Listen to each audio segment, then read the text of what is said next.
سے، صرف موت کے اور فرشتے کے حاضر ہونے سے میں یہ ساری سونے کی زمین اللہ کی بارگاہ میں پیش کر دوں کہ اللہ مجھے موت کی سختیوں سے بچا لے۔ میرے بھائیوں، یہ صحابہ کا ایمان تھا، یہ صحابہ کا اللہ کی بارگاہ کے اندر ایمان تھا۔ امام عمیر بن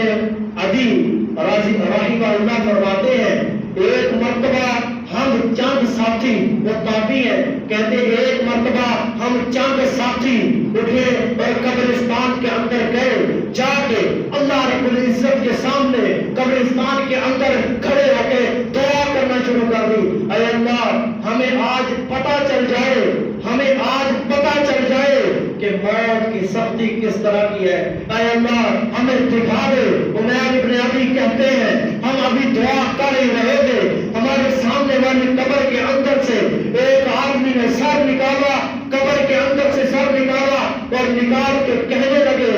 وہ آدمی اے عمیر ابن ابی تو کیا اللہ کے سامنے سوال کر رہا ہے؟ تو مجھ سے پوچھ، میں ساری زندگی نمازیں بھی پڑھتا رہا ہوں، ساری زندگی اللہ کی اطاعت اور نبی کی فرما برداری بھی کرتا رہا ہوں، لیکن ایک بات نے مجھے آج تک مجھے 150 سے زائد عرصہ اس قبر کے اندر آئے ہوئے ہو چکا ہے، لیکن 150 برس گزرنے کے بعد آج میں تیرے سامنے کھڑا ہوں، میرے ماتھے کے اوپر سے اور میرے چہرے کے اوپر سے صرف وہی پسینہ ختم نہیں ہو رہا جب موت کے وقت مجھے پسینہ آیا تھا۔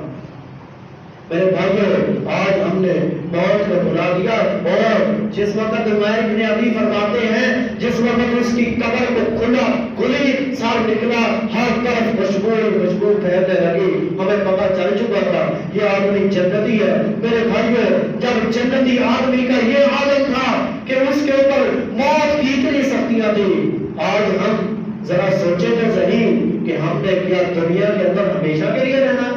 کیا ہمارا